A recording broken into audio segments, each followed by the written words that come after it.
It's easy to forget how you got here, when it was just you and your idea. When you were alone, waiting for that breakthrough. Everyone said we couldn't do it. That we were crazy, that the risk was too high. You know, we were working out of my garage, living off credit cards. I mortgaged my house. But I knew if we could disrupt our industry, we could own it. That we could break through to a whole world of opportunity. I was never satisfied with the way things were. I knew there was a better way. I failed so many times. I lost count.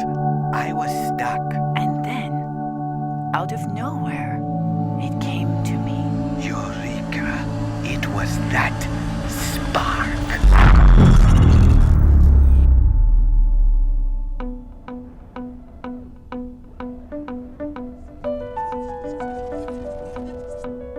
Alexander Fleming saved 200 million lives.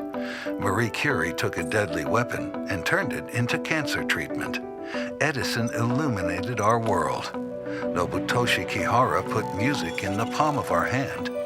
Jobs merged elegance and technology and weaved it into our daily lives.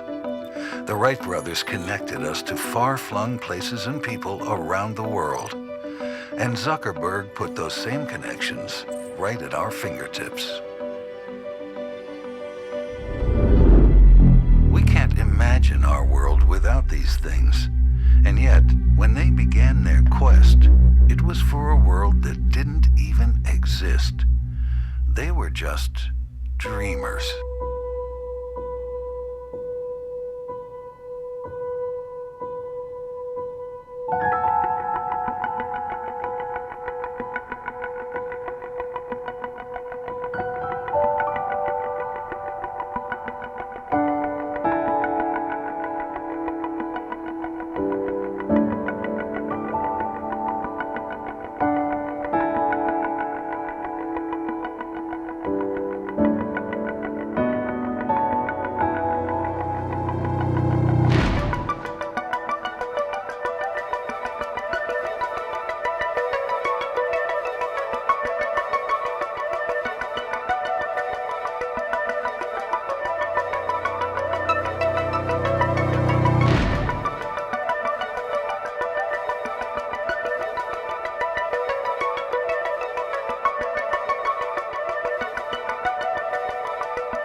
مستثمر أو أي شركة تقليدية. هذا مشروع فقط موقع ومكان للحالمين اللي يريدون خلق شيء جديد في هذا العالم. The next generation of game changers is here, in this room. The dreamers, the doers, are those alongside you, and that voice inside you. The spark is here. It's now.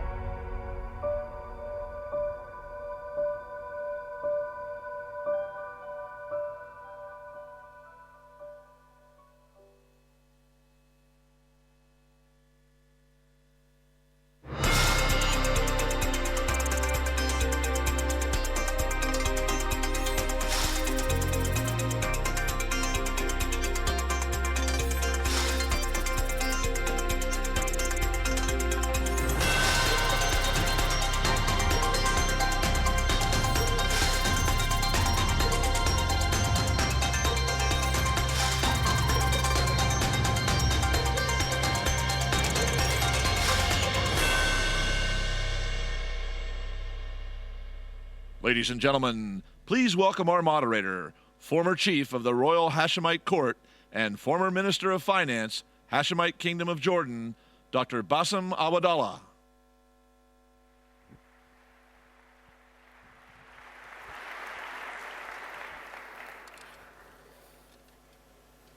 بسم الله الرحمن الرحيم. الضيوف الأفاضل، في عالم يتغير كل يوم وبإيقاع سريع لا يهدأ، في عالم مليء بالتناقض والتصادم، في عالم تسوده الكثير من الفجوات والفوارق بين الدول وفي المجتمع الواحد، بين الغني والفقير، بين المتعلم والأمي، بين الرجل والمرأة، بين شباب between the youth يشارك في تحقيق that are participating in realizing the dreams and those who are suffering from marginalization. This world in which the world is hoping to live in dignity and peace and justice and fairness needs leaders with vision. And also our Arab region need these enlightened and able leaders. This is a region that is suffering. 27% of its population are suffering from illiteracy, and fifth of them from poverty, and 47% of its women are suffering from unemployment. And a region in which we have wars and conflicts and ethnicity, and it also includes 44% of the refugees in the world. And today, and away from exaggeration and favorism, we see in the horizon Arab-led leaders that are able, are responsible, that are seeking to realize the ambitions of their people, and promise to keep in touch or to keep abreast with the change and development.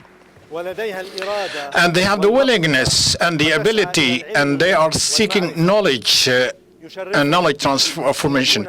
I am honored and privileged to have at this session 4 of these leaders, Arab leaders.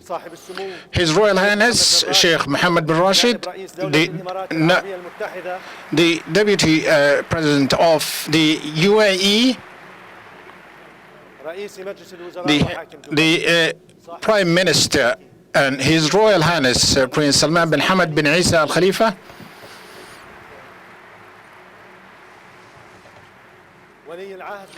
the Crown Prince, and the Deputy Prime Minister in the Kingdom of Bahrain, His Royal Highness Prince Mohammed bin Salman bin Abdul Aziz Al Saud,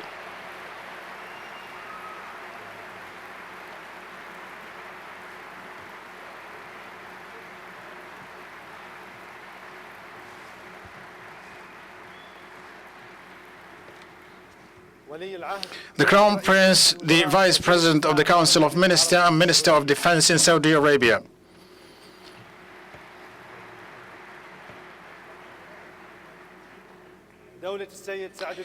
His Excellency Prime Minister Saad Al-Hariri, the Prime Minister of Lebanon. The Prime Minister of Lebanon, Excellencies, Highnesses, and the President, you have something in common, which is the triangle of vision and entrepreneurship and sovereignty with respect for identity and the roots. In all of your name, I welcome you to honor us in this session, and I invite you to the stage.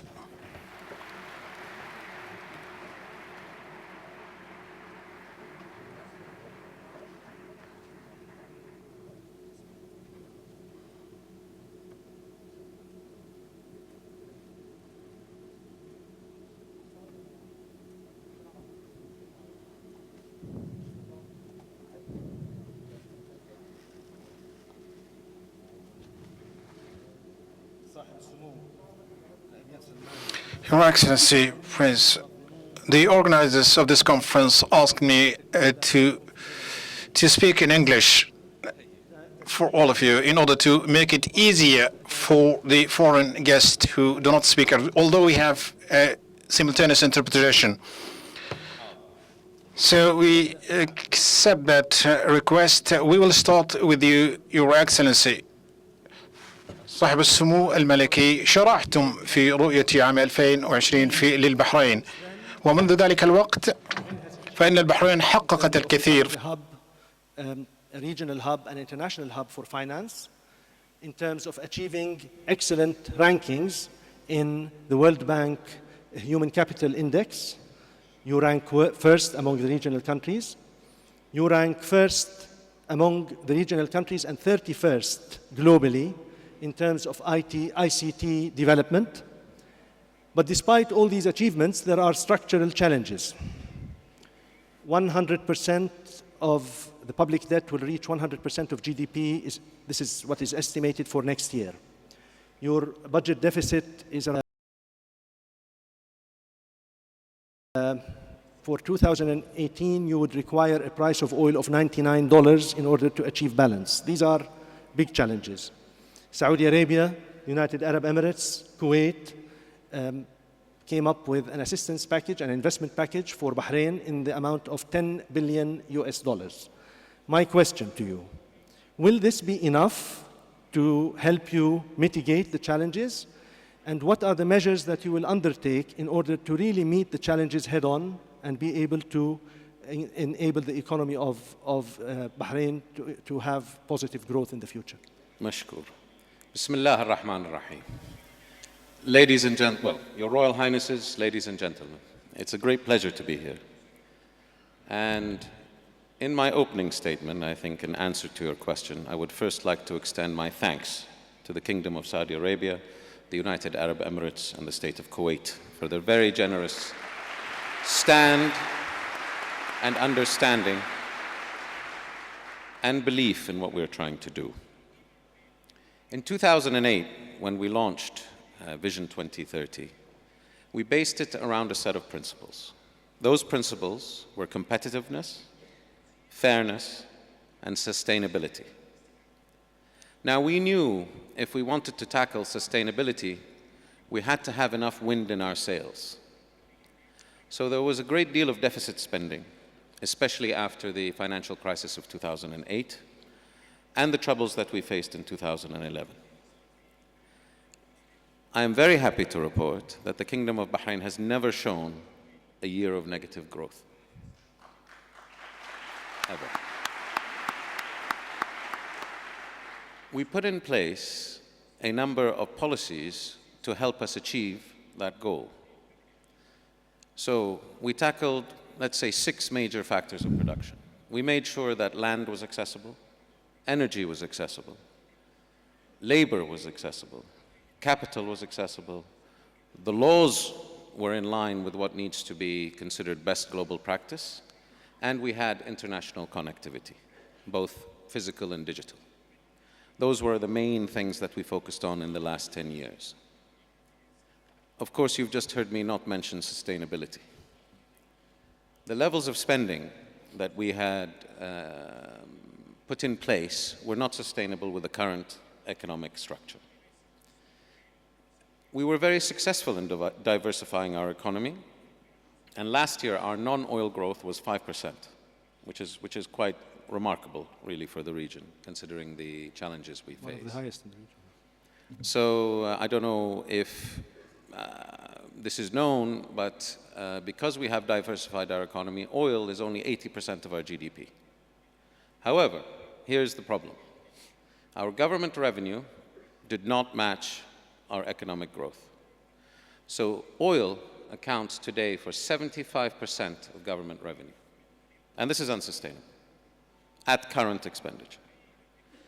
So the goal of this fiscal injection, if you want to call it that, we like to call it a structural fiscal balance package, allows us to restructure our economy to be more ready and more capable of being sustainable well into the next decade. We will do a number of things to achieve this. The first being we will reduce our operational costs of doing business in government. 2, we will balance the accounts of our electricity and water generation, because frankly, right now that's one of the top 3 major drains on our budget. 3rd, we have introduced an early retirement package, or a voluntary retirement package, actually. It's very successful. I think to date we have over 6,000 applications. It may be a bit more. I haven't checked the numbers in the last 2 days.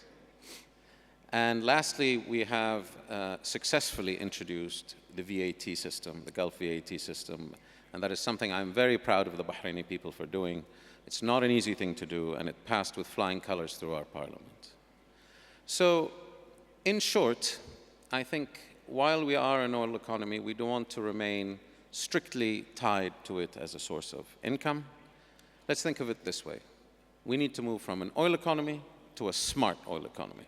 And if we succeed at doing that, I will have been a success. الله يعطيك العافية سيدي. شكرا.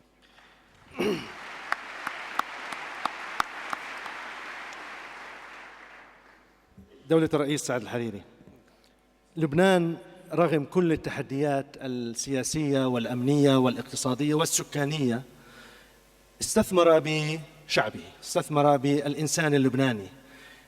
هنالك مؤشر على تفوق لبنان عربياً المرتبة الأولى والمرتبة الرابعة عالمياً في جودة التعليم بالعلوم والرياضيات لعام 2018. وطبعاً لبنان يصدر and Japan, of course, exports thousands, tens of thousands of educated sons and daughters to the Gulf area. And although this fact is based on the international reports of the World Bank, of course, refer to the weak economic performances, and of course that is estimated by 1.5 this year, and the budget deficit is going to be 3.7%. Of course, my question, Your Excellency Prime Minister, of course, and you're going to, of course, you're working so hard to form a new government, and do you think that this government, of course, once formed, going to have a great transfer and quality transfers in facing, confronting the challenges that are facing Lebanon now? There's no doubt, undoubtedly, Lebanon is facing a number of challenges in these days, and of course, this government that you're going to form, of course, it is going to include, of course, what is the National Coalition and Agreement as well, and in former governments that truly was based on a National Coalition and Agreement, of course, and then we through organizing a number of conferences and meetings as well in Brussels, and so this is going to be for the common good and for the good of the Republic of Lebanon, Lebanese Republic, and what is really important for all of us is the reform that we need to achieve in Lebanon, and of course any delay that truly has been caused in this government forming this government, because we are looking forward to forming a government that truly can touch and that can achieve the wishes and meet expectations of the Lebanese citizens in Lebanon for the time being, of course, and truly we are facing a number of changes. The whole world is changing. In 2018, for instance, we still have laws since 1950s 60s and of last century and the 70s of last century. I mean, so this means that really we need to work hard to change all of these regulations and laws. So this government, that's going to be formed, is going to work so hard to overcome all the economic challenges and the growth that is estimated by 1.5. So I believe, I'm so optimistic, and I think that Chile is going to be very serious. Government is going to regain the trust and the confidence of the citizens in his state because of the long suffering since the mortuary of my father. And so there has been a lot of changes. So this government, and then after electing, of course, the president, His Excellency President Michel Aoun, and these elections were not well expected from people who didn't have an expectation, good expectations. And so this government is going to be a good image of the new assembly, People's Assembly, and that has admitted and has all the reforms and that we have decided in Paris. So God willing, and in addition, and the most important thing for all of us and for this government specifically is that really the ministers, and they are going to be appointed, they're going to be young ministers, including female ministers, because we believe that really the women has to play an important role in the public office in Lebanon, and this is going. In my perspective, I think that Chile, if women are responsible for running the country, I think that Chile are going to be feeling very comfortable. And God willing, this next government, is going to perform in an excellent level based on the highly qualified cadres with highly qualified cadres, and there's going to focus on giving more roles for women to play. In addition, they will, and things that we decided, of course, naturally going to be carried out, and everything's going to be set right based on the ministerial declaration and a statement. Lebanon, of course, now forming the government in Lebanon, it takes time because they like to work all together. So, and as we said before, so in 9 months, in 10 months, of course, but God willing, during the days to come, we were going to be conforming this government will, God willing. Your Royal Highness. Of course, and so sorry, excuse me for asking. Before I get in this topic, the economic investment-based topic that I'm going to ask Your Highness, of course, we cannot continue before asking something that I got in mind and the minds of all the attendees and attendants. So in my mind as well, the Khashoggi case, and I would like to ask this question to Your Highness, Your Highness. First of all, the crime was really painful to all Saudis, and I believe it is painful to every human in the world. It is a heinous crime that cannot be justified. Today, Saudi Arabia is carrying out all legal things to finalize the investigations, to cooperate with the Turkish government, and to present the perpetrators to the court and take their judgment. This is the expected thing that all governments would do once they see a crime. Undoubtedly, the cooperation today between the Saudi and Turkish government is unique, and we know that many are trying to use this painful thing to drive a wedge between Saudi Arabia and Turkey. I want to send them a message. They will not be able to do that as long as there is a king called King Salman bin Abdulaziz.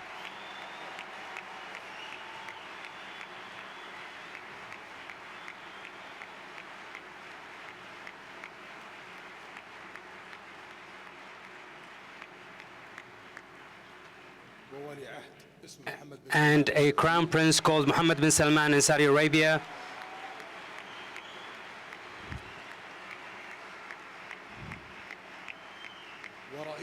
And a president in Turkey called Erdogan.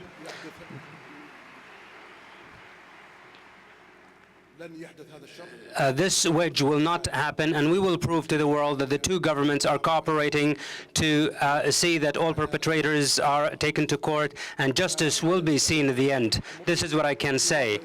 In addition to this, Saudi Arabia has taken steps, very huge steps in developing the Saudi economy in the past 3 years and in restructuring many institutions and sectors. Today, it is time to restructure national security institutions in Saudi Arabia in order to meet and be equal to the rest of the institutions that have been upgraded and developed.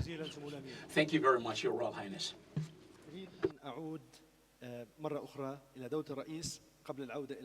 Thank you very much, Your Royal Highness. Before just to get back to you, of course, now you talked about reforms, Your Excellency. This issue, of course, is very painful, and there are a lot of pains, and where every citizen, of course, is going to feel this pain based on these reforms. And you adopted, and of course, Center conference that is based on the international community, in addition to the role of the international community to enhance Lebanon. Are you going to accept, of course, are the all parties and the government parties going to accept exactly what's going to happen and what's going to happen? And are the Lebanese citizens going to bear and endure such pains, of course? And thank you very much for such important question. This very crucial problem. Undoubtedly, of course, any reform in any country of the world, of course, as usually people do not want to change. They like to go on and just just like they're doing they do business in a traditional way, of course. But of course we cannot continue. We cannot go. And so that's the reason why I was very keen on organizing, and based on this internet and in this Saturday conference, most of our political friends and partners, of course, they have to have a consensus on all the decisions that were made in Saturday, just based on the ministerial council. And we're going based on all the national dialogues with all our counterparts, political counterparts. The basic thing, of course, that any politician joins the government has to approve all the reforms of Sadr, because we're Lebanon, of course, you cannot meet these challenges without these reforms. And so, in addition, of course, this is, of course, there are many different issues like corruption, of course, and we work so hard just to fight all of these issues, of course. And I would like from here to thank all the countries that really, contributed and played a major role. For instance, to communicate. I was always in communication with His Royal Highness, of course, and he played an important role. For instance, to talk all our his counterparts in other countries to invest in Lebanon. Of course, Sadr is based on two main issues, two main points. Of course, to develop the private sector, in which is Lebanon, for instance, we have worked so hard to develop the concept of DPP, most of the electricity-based products, water and roads and communications, all of these is going to be based on the private sector, of course. We're going to pay a penny in such sectors, but it's still there are a lot of other projects, for instance, that are based on the feasibility study, which shows not to be business-oriented, for instance, like wastewater treatment and all of these projects. Of course, this is going to be dealt by the World Bank and the Public Investment Fund that's going to join our other partners, so as to help us in addition to the assistance that comes from Kuwait and other countries that truly put just like 11 billion, more than $11 billion. And I think that truly the reforms are going to focus on so many areas that's going to be based on changing the work level in Lebanon. And this type of change, of course, is going to be for the good of Lebanon, and is going to be for the national interests of Lebanon. So, and I think, and I personally think that really all Lebanese people are very cautious and fully aware that Lebanon cannot go on doing business as we used to do before. So we need to actually to create such reforms, and we said that and to be bold and this type of investment, of course, is going to cause growth. And as you know, that in Lebanon, for instance, the problem that we used to suffer, we have 1.5 million Syrian refugees countries, and this is going to constitute a great big burden on Lebanese, of course, in the center, and that's going to focus on infrastructures. I think that really this money spent is going to be spent on the country, on all the projects. For instance, the growth is going to increase to be estimated by $2 billion US dollars, and I think that Chile is going to be and the return is going to be create 55,000 jobs in so many sectors like electricity, and even in addition to the other sectors that I named. And I think that Chile, you are on track of reforms and these reforms, and all our counterparts and our partners in political partners, they will approve and agree on such reforms, Your Royal Highness. And the reforms, of course, became very fruitful. Right now, 1.9% is going to be expected of economic growth this year, of course, with actually with the reduction in and the budget deficit is going to be lower, 4.7, and the next year, of course, 1.7. And these are great achievements. And however, still there are some doubts as regards to the seriousness of the Kingdom of Saudi Arabia in carrying out the reforms, the required reforms. I mean, the economic and social altogether. Is the Kingdom of Saudi Arabia going to be on track of reforms? First, I ask everybody not to believe me. Just look at the numbers. Numbers speak louder.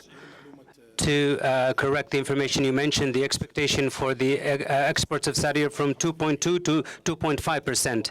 This has been revisited 5 times. Every day we revisit the numbers to be better. Next year will be better.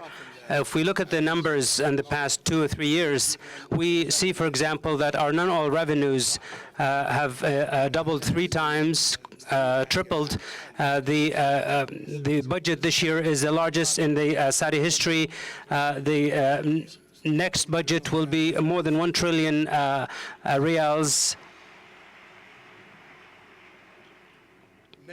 We find that the rate of spending, the capex and operation is increasing, and the salaries is decreasing. 3 years ago, the rate of salaries to the budget is 50%. We expect next year to be 45%. Although the spending is increasing and this chapter is increasing, the percentage is decreasing despite the employment is increasing. We believe unemployment rate will improve until 2030. The Saudi Public Investment Fund was $350 million. This year is $300 billion. By the end of the year, it'll be more than $400 billion. So, which is one of the objectives 2020. It could be achieved in 2019. So it could be by 2020 it should reach $500 billion, reaching $2 trillion or more by 2030. Our position in global competitiveness is better. This has been announced. Just look at the numbers. Don't believe me. It will explain to you where we were and where we are, and look at the numbers next year, and it will explain more. Also, reform in other sectors like in the cultural, entertainment, or sports. I believe these numbers are very clear. When looking at classifying Saudi Arabia or rates in Saudi Arabia or events in Saudi Arabia, there are leaps in Saudi Arabia in the past 3 years, and this is something that will no doubt continue. We live among a people that is great.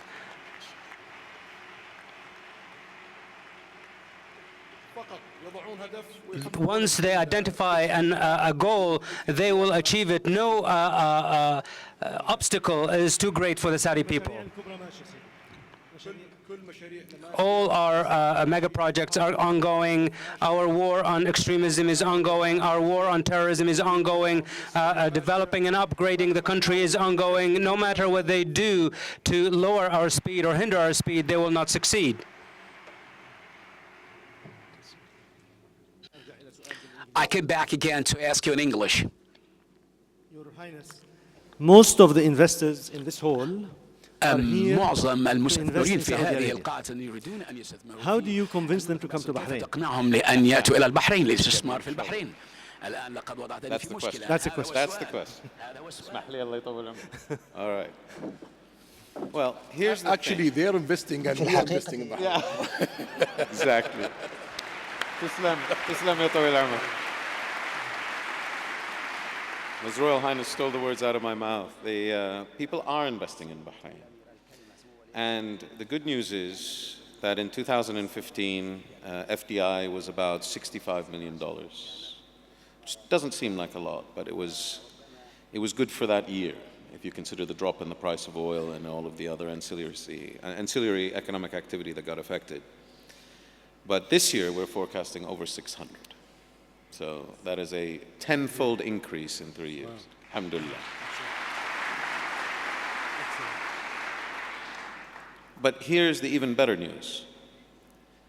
Any growth in the Kingdom of Saudi Arabia, any reform in the Kingdom of Saudi Arabia, any success in the Kingdom of Saudi Arabia is very contagious for the region.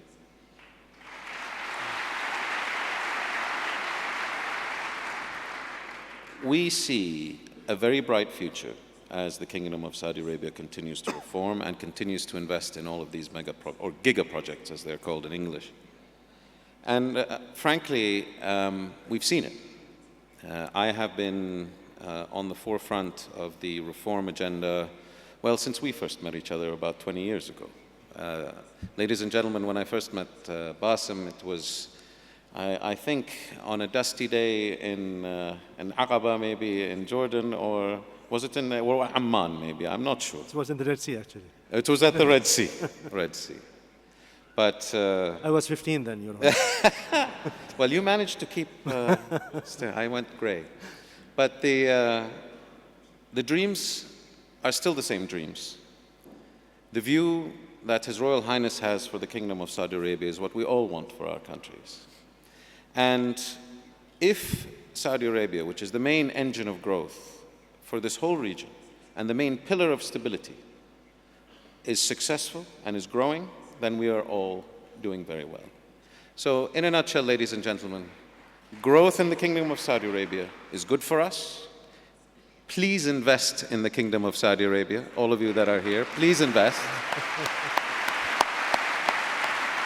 Because when you invest in the Kingdom of Saudi Arabia, you are investing us, and the world is a safer place. Your Royal Highness, don't worry, we have $50 billion yesterday and today. Inshallah. Brilliant. Brilliant.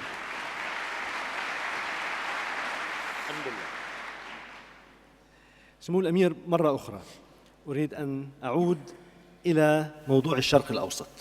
كيف ترون مستقبل هذه المنطقة، مستقبل الشرق الأوسط؟ I believe there are unique projects in the Middle East. If we look at the Middle East after the establishment, the foundation of the UN, it was a difficult period. There are countries that are operating well, used natural resources, especially oil in the Gulf. But a man came in the 90s, and he showed us an example, a model, and he proved that we can succeed in the Middle East, Sheikh Mohammed bin Rashid.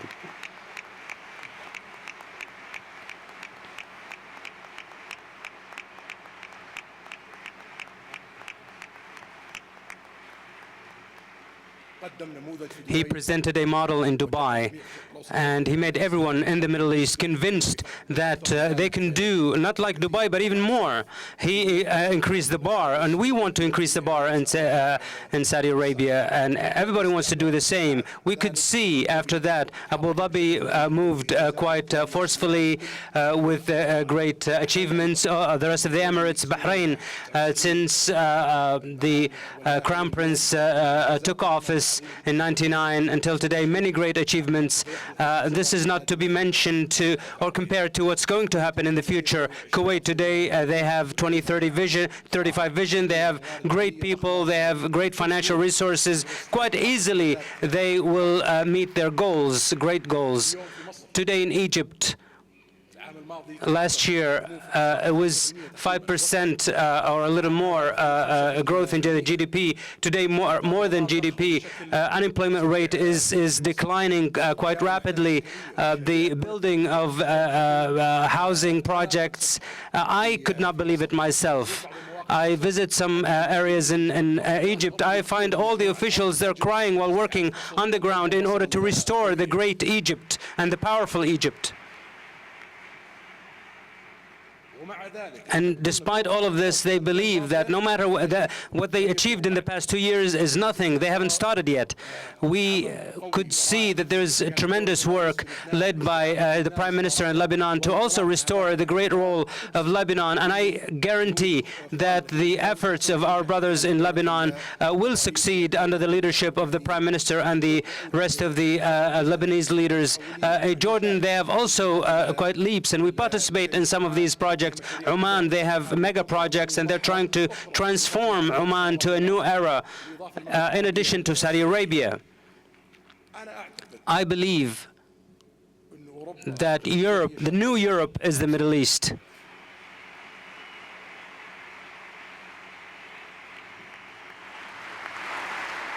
The Kingdom of Saudi Arabia in the coming 5 years will be totally different. Bahrain will be totally different. Kuwait, even Qatar.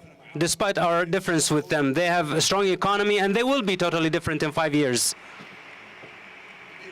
Emirates, Oman, Lebanon, Jordan, Egypt, Iraq, and the opportunities they have. If we succeed in the next 5 years, many other countries will follow up. The coming renaissance in the next 30 years will be in the Middle East. This is the war of the Saudis. This is my war, which I launched personally, and I don't want to leave this life before seeing the Middle East at the forefront of the world, and it will happen 100%.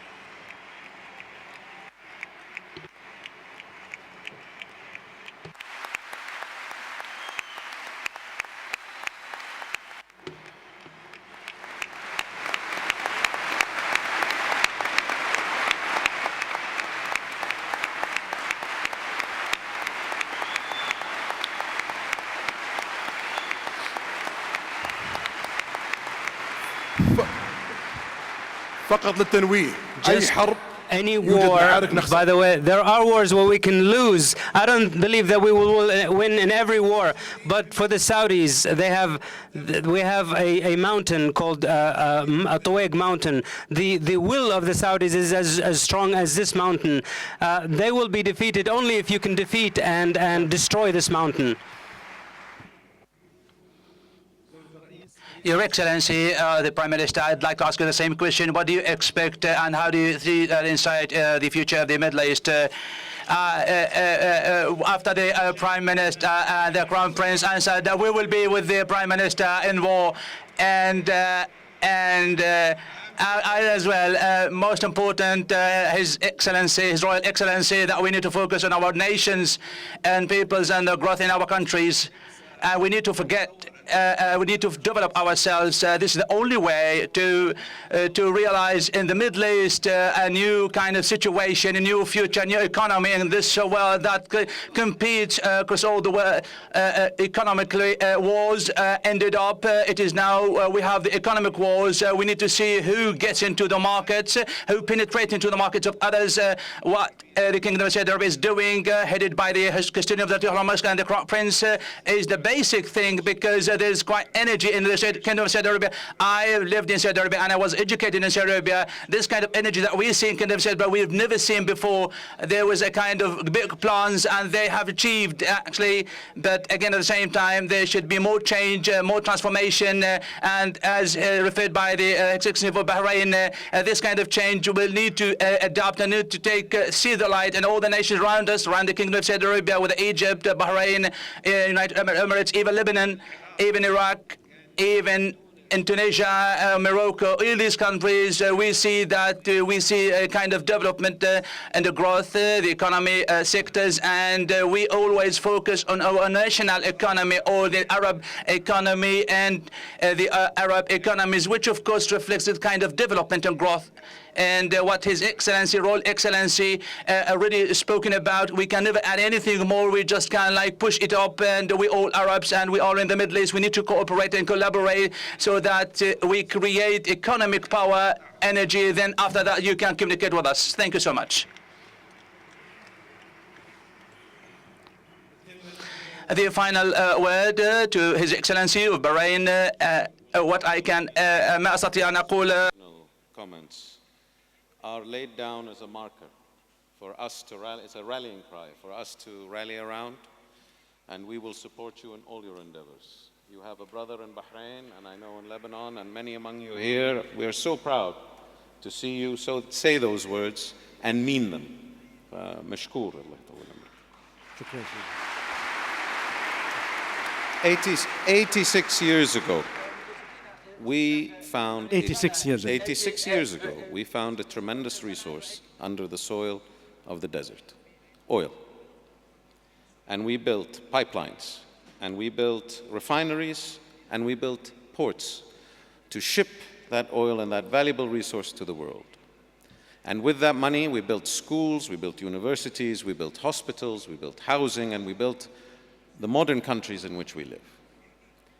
Today, the power that we must unleash in the Arab world is the power of innovation, al-ibtikar. And we must give people the tools to succeed in that. So the pipelines that we build in the future are lines of credit and support for startups and for businesses all over the region. The refineries that we build must be the incubators that house and allow great ideas and companies to be born. And the ports are the infrastructure and our connectivity to the world, whether that be physical infrastructure in aircraft and whatnot, or the digital infrastructure that we need so that we can compete on an equal footing with any other geography that is known to us. I am so proud of His Royal Highness's pride in the people of the Kingdom of Saudi Arabia. We are also proud of the people of Bahrain. I know, Your Excellency, the people of Lebanon are always in your mind.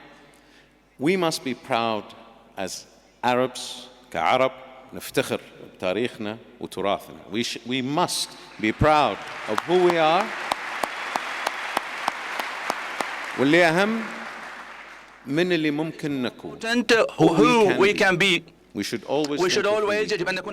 And on this journey, I wish you all well, and I am honored to be here by your side. Are we done? I just want to conclude with one thing. Prime Minister Saad is going to be here for 2 days, so please no her say that he is kidnapped.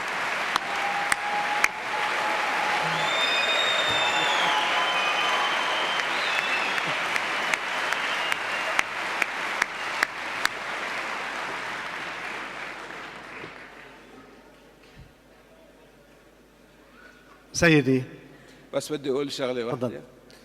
Just to say one thing, with all success, you should always have someone shooting at you, and this kind of such a great success that Kingdom of Saudi Arabia is trying to achieve, and not sharp, and the transformation is trying to realize. There always should be, we should always be some people envious of us, and also we should have people keeping us down. So I always pray that this country will be well guided, well protected by Allah.